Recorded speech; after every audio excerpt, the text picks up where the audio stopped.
کہوں گا کہ یقیناً مجھے جب اس کتاب کے بارے میں فیصلہ کرنے کے لیے کہا گیا تو میں نے کئی بار سوچا کروں کہ نہ کروں، کیونکہ یہ ادیبوں اور انٹلیکچوئل کا سبجیکٹ ہے، اور مجھ سے پہلے جتنے بھی حضرات نے یہاں تقریر کی یقیناً بہت بہترین تھی، لیکن جو مطالعہ میں نے اس میں کیا، اس میں 3-4 چیزیں ایسی ہیں۔ نمبر 1، زبان۔ ایک محاورہ ہے کہ پیر ازما کے تو گھوڑا دوڑا کے، تو کہتے ہیں پیر کا ازمانا کیا ہوا؟ کہا پیر کا ازمانا یہ ہوا کہ مرید کے کریکٹر کو دیکھا جائے، اس کے اٹھنے بیٹھنے کو دیکھا جائے تو اندازہ ہو سکے گا کہ اس کا مرشد کیسا ہے۔ تو میں اس نتیجے پر پہنچا اس کتاب کے مطالعے کے بعد کہ ہم نے جو کچھ سنا پڑا تھا حضرت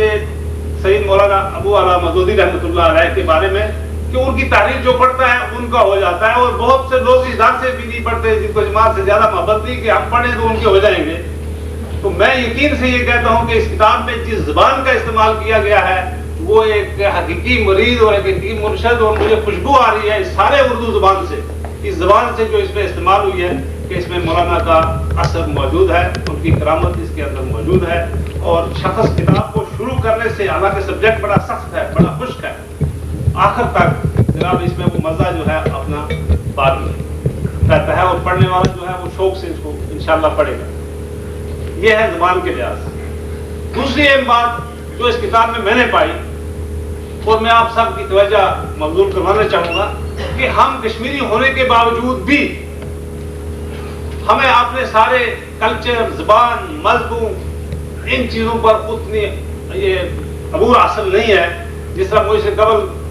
جناب جمل صاحب نے یہ فرمایا کہ ہمیں جو چیز ملاتی ہے وہ ہمارا دین ہے۔ یقیناً یہی وجہ ہے کہ ہندوستان جیسے بڑے ملک کے خلاف ہم برسر پیکار ہیں، اور ہم ہندوستان کو چھوڑ کر پاکستان کا حصہ بننا چاہتے ہیں۔ یہ ہمارا رشتہ ہے، وہ ہے دین کا رشتہ، اس وجہ سے شہادتیں بھی ہو رہی ہیں، جہاد بھی ہو رہا ہے۔ لیکن ایک چیز میں یہاں ذکر کروں کہ ہندوستان کے اندر 6000 زبانیں بولی جاتی ہیں۔ پاکستان جس پاکستان کو آپ کہتے ہیں تو اس کے بھی مختلف کلچر ہیں، مختلف زبانیں ہیں، اس طرح کشمیر بھی مختلف کلچروں اور زبانوں کا گلدستہ ہے۔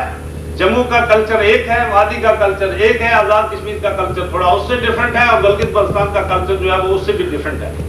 اور اس کلچر سے وہاں کے جو مسلکز ہیں، وہاں اسلام کیسے آیا، وہاں کا کلچر کیا ہے، جب آپ کتاب پڑھیں گے یقین کریں آپ، مجھے یہ لگا کہ میں آنکھوں سے دیکھ رہا ہوں، کتاب پہ نہیں پڑھ رہا ہوں۔ تو یہ ایک بڑا اضافہ ہے۔ اسلام کے بارے میں بھی ہے کہ وہاں کس طرح آیا،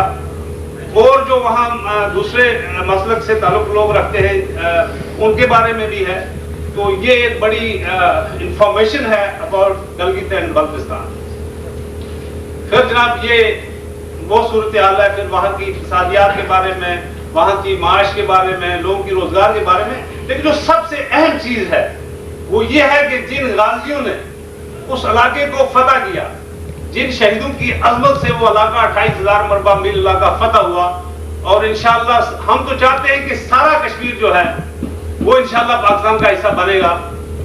یہ ساری تحریک ہی یہی ہے۔ لیکن ان کو اجاگر کرنے کے لیے اس کتاب میں جو انفارمیشن ہے، یہاں صدر محترم بیٹھے ہیں، میں ان سے گزارش کروں گا کہ اس کتاب میں یقیناً کچھ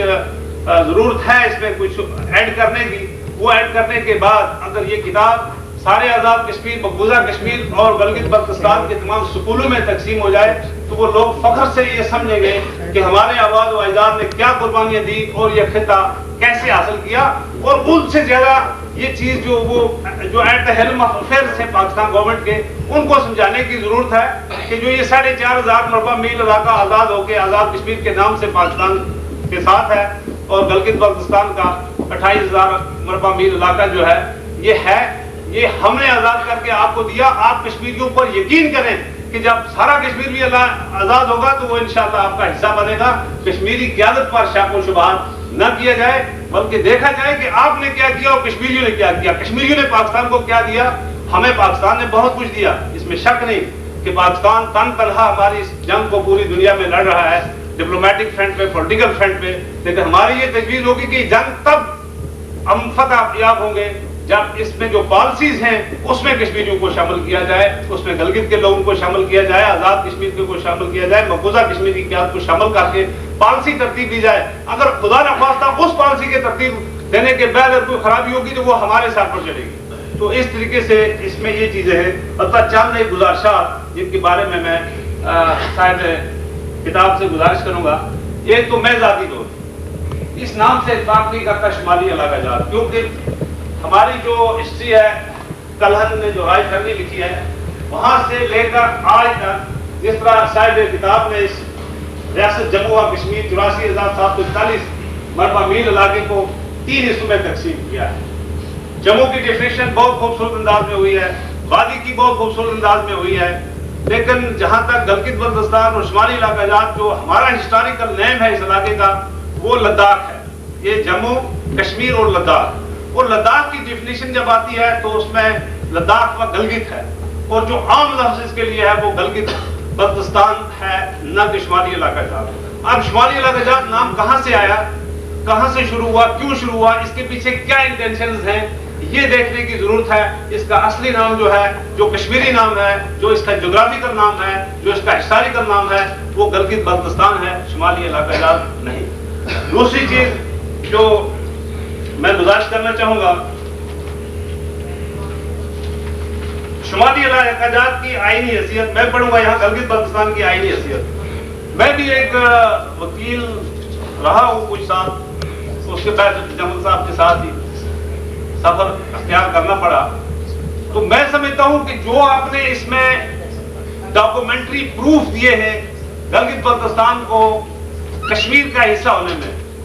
تو کوئی شخص کے پاس یہ دلائل ہو ہی نہیں سکتے کہ وہ کوئی دوسرا وکیل دوسری پارٹی کا یہ ثابت کر سکے کہ گلگت بلتستان جو ہے یہ جموں و کشمیر کا حصہ نہیں ہے. جو جتنے بھی، چاہے اس میں آپ نے UN ریزولوشن کی بات کی ہے، اس میں آپ نے تمام ایگریمنٹس جو انڈو پاک کے ہوئے ہیں، شملہ ایگریمنٹ کی بات ہوئی ہے، تاشکند ایگریمنٹ کی بات ہوئی ہے، کراچی ایگریمنٹ کی بات ہوئی ہے، ان سب میں یہ صاف ثابت ہوا ہے اور ثابت کر دیا ہے کہ دوسرے آدمی کے پاس کوئی آرگیومنٹ باقی نہیں چھوڑا کہ گلگت بلتستان کے ریاست جموں و کشمیر کا حصہ نہیں. یہ ایک بہت بڑی اس میں سمجھتا ہوں جو وکیلوں کی جو رائے ہے، اس میں دوسرے اپوزٹ وکیل کے لیے، یہاں جناب درابی صاحب تشریف فرمایا ہے، آپ بھی وکیل ہیں، 2 جرنیل یہاں بیٹھے ہیں، اس جغرافی کا بھی ایک سبجیکٹ رہا ہے آرمی میں ٹریننگ کے دوران، تو یہ بھی ایک جناب ایک اور اچھی بات ہے. البتہ اس میں جو تھوڑی سی میں ادھر سے بار بار مجھے جناب وقت کا ایک تو جناب اس میں کچھ جو چیزیں ایڈ کی جائیں. نمبر 1، جہاں آپ نے سب ثبوت دیے ہیں وہاں ایک آزاد کشمیر کے سب لیڈروں کے آپ نے کمنٹس لکھے ہیں گلگت بلتستان کے بارے میں، لیکن مقبوضہ کشمیر کی قیادت اسی طریقے سے رہ گئی ہے. تو اس بارے میں عرض کروں کہ مقبوضہ کشمیر کی سب قیادت کا آپ کو نہیں لکھنے کی ضرورت. رحمانی صاحب کیا کہتے ہیں، یوسف نسیم اور جمل صاحب کیا کہتے ہیں. مقبوضہ کشمیر کی ہندوستان کے خلاف برسر پیکار آل پارٹی حریت کانفرنس کا جو آئین ہے، اس میں سب تنظیموں نے ایک پوائنٹ پر اتفاق کیا ہوا ہے کہ 84,741 مربع میل علاقے کو ڈیفائن کیا گیا ہے کشمیر بشمول گلگت بلتستان، جس پر سب کے دستخط ہیں. گیلانی صاحب کا بھی ہے اور آپ کے عباس انصاری صاحب کا بھی ہے، سب کے دستخط ہیں. اس سے ایک پوائنٹ آپ اس میں آپ کو ایڈ کرنے کی ضرورت ہے تاکہ کشمیر کی قیادت جو ہے وہ کیا چاہتی ہے وہ بھی اس میں جمع ہو جائے. پھر آپ نے جناب جہاں اس کا محل وقوع کو ڈیفائن کیا ہے وہاں سلائٹلی لداخ کی بات آئی ہے، لیکن گلگت یہ کرگل اور دوسرا لے جو 2 ڈسٹرکٹس ہیں اس کو تھوڑا سا مزید ڈیفائن کرنے کی ضرورت ہے. جہاں آپ نے گلگت بلتستان کے 5 ڈسٹرکٹس، پھر ان کی تحصیل، پھر ان کی آبادی، پھر ان کی کلچر، پھر ان کی زبان کی بات کی ہے، تو وہاں اس کے ساتھ آپ لے اور کرگل کو بھی شامل کریں گے میرے انداز میں. اچھا، پھر ایک بہت بڑی بات جو آزاد کشمیر ہائی کورٹ کا فیصلہ ہے وہ ثبوت کے طور پر باقی تو آیا ہے، لیکن آزاد کشمیر ہائی کورٹ کا جو فیصلہ ہے گلگت بلتستان کے بارے میں وہ اس میں شامل ہونا چاہیے، جو ابھی شامل نہیں ہے. تو میں جہاں تک میرے مطالعے کا تعلق ہے، اس میں ایک اور بات، ہندوستان اور پاکستان کے درمیان cease fire line, international border اور ورکنگ باؤنڈریز، دونوں جنرل صاحب یہاں بیٹھے ہیں، لیکن اللہ کا شکر ہے کہ جو بارڈر گلگت بلتستان اور کرگل اور لیہ کے درمیان ہے، اس کو سیز فائر لائن کہا گیا ہے، اس کو ورکنگ باؤنڈری یا انٹرنیشنل بارڈر نہیں کہا گیا ہے، اس لیے دونوں ملک بھی یہ بات ایکسیپٹ کرتے ہیں۔ یہ ایک پروف اور جو اس میں ایڈ ہو سکتا ہے۔ تو آخر پر اس میں پروف ریڈنگ میں کچھ تھوڑی بہت غلطیاں ہیں اور کچھ املا کی غلطیاں ہیں، تو وہ میں نے جناب اس میں اسی کتاب میں نکال کے رکھی ہیں تاکہ جب یہ ریپرنٹ ہو تو اس میں آسانی ہو۔ تو میں کشمیر اسٹڈی لیگ کے تمام عہدیداروں کو اور آج کے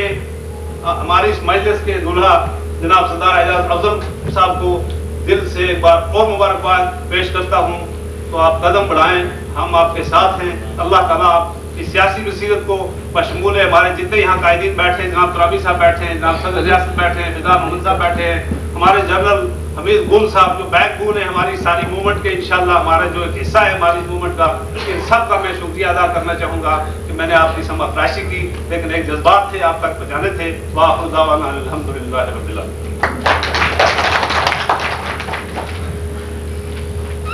یوسف سیف صاحب نے مسئلہ کشمیر، شمال علاقہ جات اور آج کی سیاست کے مختلف پہلو پہ سیر حاصل گفتگو کی۔ اب میں اظہار خیال کے لیے دعوت دوں گا جناب رشید ترابی صاحب۔ رشید ترابی صاحب ان کشمیری رہنماؤں میں شمار ہوتے ہیں جنہوں نے 1980 کے آغاز سے ہی شمالی علاقہ جات کے بے در پہ دورے کے، اور شاید ہی کوئی سال ایسا گزرا ہو جب یہ وہاں نہ تھا۔ اور آج جو شمالی علاقہ جات میں جو ایک اویئرنیس ہے اور کشمیر اور شمالی علاقہ جات میں جو تعلق ہمارے سامنے بہت نمایاں ہو کے ابھرا ہے، اس میں ترابی صاحب کا بھی بہت کنٹریبیوشن ہے۔ نے اظہار خیال کیا کہ اس کی جغرافیائی، اس کی معاشرتی اور ثقافتی تفصیلات اور جزیات کو بھی قارئین کے لیے دستیاب کیا۔ میں اس فورم کو دل کی گہرائی سے مبارکباد پیش کرتا ہوں اور توقع رکھتا ہوں کہ ان کی اس کتاب سے، اس تخلیق سے انشاءاللہ تعالیٰ ریاست کے عوام بھی اور پاکستان کے مختلف حلقے بھی مستفید ہوں گے، اور اس میں جو سفارشات کی گئی ہیں ان پر عمل کرتے ہوئے وہاں کے لوگوں کو ان کا ادائش حق اور جمہوری حق دینے کی کوشش کریں۔ میں جموں کشمیر اسٹڈی لیگ کے صدر اور انتظامیہ کو بھی مبارکباد پیش کرتا ہوں کہ انہوں نے اس عام تقریب کا انعقاد کر کے ریاست کے دونوں حصوں سے تعلق رکھنے والے نمائندین کو اور تحریک کے کارکنان کو جمع ہونے کا موقع پڑا۔ وقت چونکہ کم ہے، ورنہ کتاب کے حوالے سے اور صاحب کتاب کے حوالے سے یعنی کافی کچھ کہنے کی گنجائش موجود ہے۔ اور جیسے درست کہا گیا کہ اس میں ذاتی مشاہدے کی بنیاد پہ کہہ سکتا ہوں کہ محترم بھائی اعجاز افضل خان صاحب زمانہ طالب علمی سے، جس طرح انہوں نے کتاب میں ذکر بھی کیا، اسلامی جمعیت طلباء کے ناظم کی حیثیت سے وہاں پہ وہ تشریف لے گئے اور وہاں کے علاقے کے مسائل کو دیکھا، نوجوانوں کے مسائل کو دیکھا، احساس مضمون کو دیکھا۔ زمانہ طالب علم میں بھی ان کے تحقیق اور جستجو کا موضوع ہی رہا۔ وہ ایک طرف تو جس تحریک کے ساتھ ان کی وابستگی ہے، جس کے بارے میں یا عبدالعادی صاحب نے بہت تفصیل سے بات کی کہ خود اس کا یہ بہت بڑا کنسرن تھا۔ اس میں جماعت اسلامی پاکستان، سید منیری علیہ رحمت، کہ انہوں نے کوشش کی کہ یہ مسئلہ جب تک حل ہوتا ہے کم از کم اس کی شکل اور اس کی بنیاد برقرار رہے، تاکہ تحریک آزادی جب بھی کوئی اٹھے تو اس کے جاری رکھنے کے امکانات باقی ہوں۔ یہی وجہ ہے کہ جماعت اسلامی پاکستان نے نہ شمالی علاقہ جات میں اور نہ آزاد کشمیر میں جماعت اسلامی پاکستان کی شاخ کی وہاں پر ایکسٹینشن، بلکہ ان دونوں خطوں کو ریاست کا حصہ سمجھتے ہوئے ایک طرف تو تحریک آزادی کشمیر کو بھرپور طور پہ تقویت پہنچانے کی کوشش کی، اور دوسری طرف جو اس کا تاریخی پس منظر ہے اس کو برقرار رکھتے ہوئے یہاں کے جو احباب تھے ان کے اوپر اس بات کو چھوڑ دیا کہ وہ جب چاہیں اور جس شکل میں چاہیں اپنی اس تنظیم کو قائم کریں۔ تو اسی اسپرٹ میں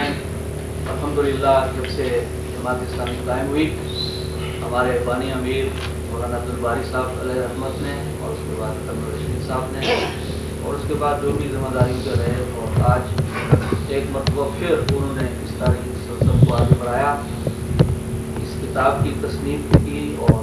گلگت کے اندر ایک تاریخی کانفرنس بھی منعقد کی. تو میں اس پر بھی ان کو اس تحریک کی روایات کو آگے بڑھانے